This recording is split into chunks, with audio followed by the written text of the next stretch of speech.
may be potentially reckless and damaging for the future of this nation's economy? Well, in order to understand that, you have to understand how we got into this mess. We got into this mess by spending too much, borrowing too much, and inflating too much. Government was too big, and we had too many regulations. We had rejected the market economy for decades now. We had rejected the notion of sound money for decades. And we got into a mess this way. So what is the proposal? Spend more money, borrow more money, print more money, regulate more so. So it makes no sense whatsoever. So we're going to make the problems much worse. We're doing exactly what we did in the 1930s. We are determined to take a serious recession and turn it into a depression if we don't change our ways. When governments spend money, they spend it in a non-productive manner. And every penny the government spends, they have to take it out of a productive source of money. The money has to come from somewhere. Everybody talks about the money that's going to be spent and how many wonderful things will happen, but they never say, where does the $825 billion come from? That's the question they have to ask, and they have to find an answer to that to fully understand why what we're doing is absolutely wrong. All right, Congressman, let me ask you. I mean, I understand where you're coming from here, I think, sort of. You know, but the house is already on fire, and I think no matter what we think how the fire began, the house is on fire. Our house is on fire. So let's take one industry specifically. Let's take the automotive industry in this country. Are you saying spend no money on the automobile industry in this country, that American automobile manufacturing, let it disappear?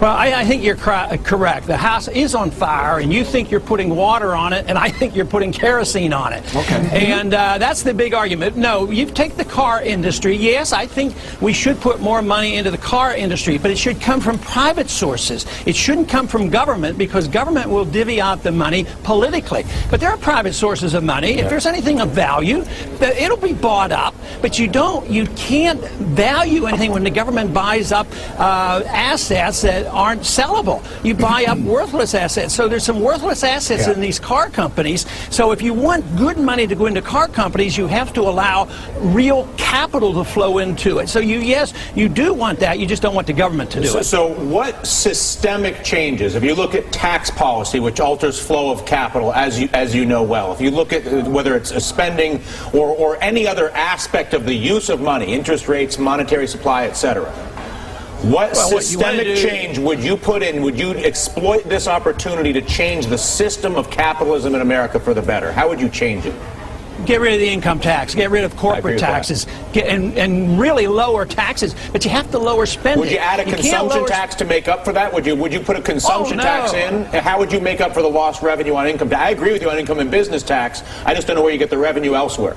And I would argue I'm not interested in getting the revenues. I want to cut spending. But the problem is nobody wants to cut the American empire.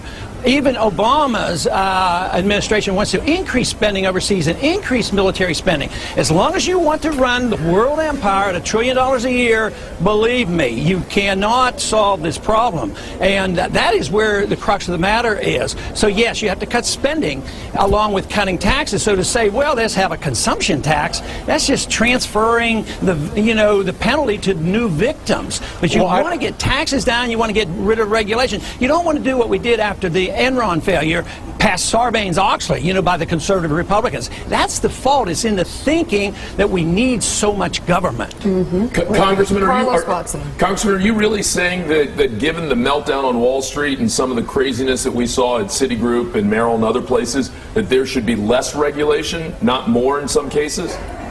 Yeah, we should have more on the Federal Reserve so that we know that we're doing. They're exempt from regulation, as is Treasury. We give Treasury $350 billion, and we don't even know where they spend it. What about on That's Wall the type of regulation you want. But what about on Wall Street? Do you not want to see on some of these derivative products? Do you not want to see there be some kind of regulation in terms of what the banks can do?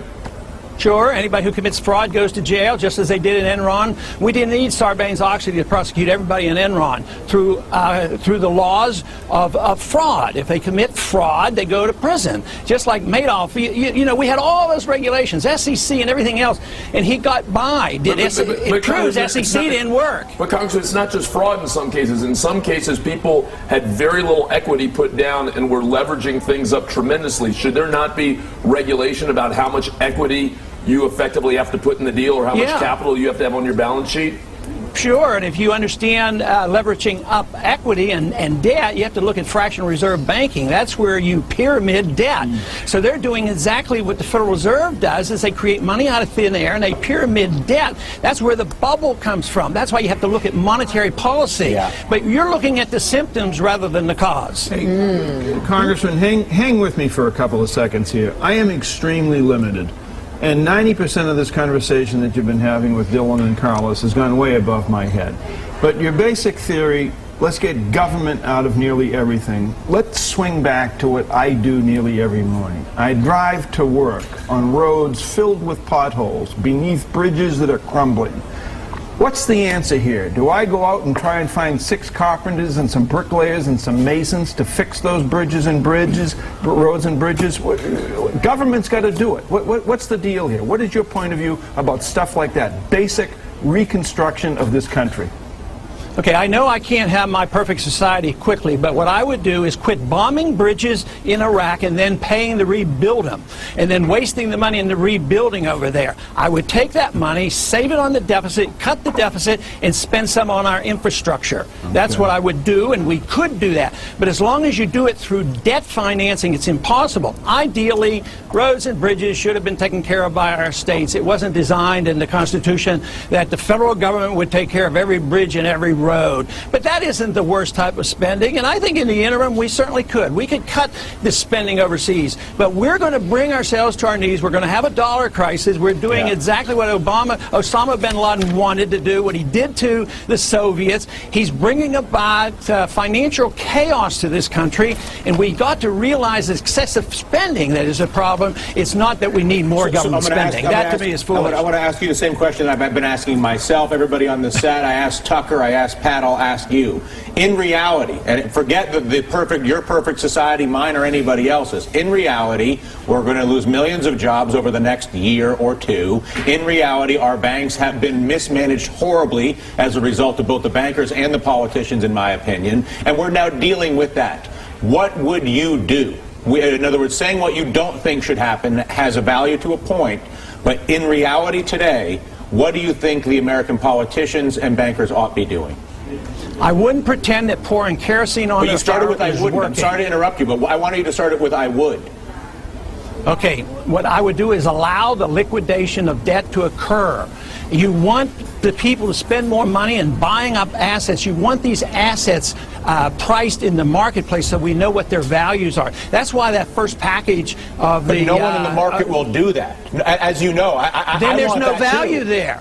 That's a good information, then there's no value. Why should you dump that on the American taxpayers? That's a strong message that if it's worthless, you don't dump it on the taxpayers. But that's backwards That's why looking. our slump is getting worse. How do you get this country healthily to your perfect society where there's limited taxes and free markets and innovation reigns supreme, and me and Willie are on the beach, getting drinks served to us from robots? But that's not where we are today. How do you get that? How do you deal with the reality of the problems of this country? Well, the reality is you have to liquidate debt and get rid of the malinvestment. If you don't do that, you can't do it. But what you're doing now is you're working on the destruction of the dollar. There's a pretense that you're going to improve things, but you're really going to destroy the dollar. And a financial crisis that we have today is going to be a dollar crisis. Yeah. Hey, I know the risks. Real quick. Congressman, quick question. Would you be willing to accept unemployment in the double digits, 14 to 15% for several years, if in your mind that's what it took to fix our fiscal house? Well, it's better than 20, but I wouldn't be responsible. The people who created the bubble would be responsible. Go talk to Greenspan and ask him if he is accepting the responsibility for the 14%. So you can't blame the people who are trying to correct the problems on the unemployment. You got to blame the people who created the bubble, the people who were delighted with all the billions of dollars they were making in the last decade. I'm just And I not guess my sure we're frustration is ready I to agree accept I agree with a lot of what he says. The frustrating part of this is to try to figure out the constructive way forward. Right. Identifying the problems. We can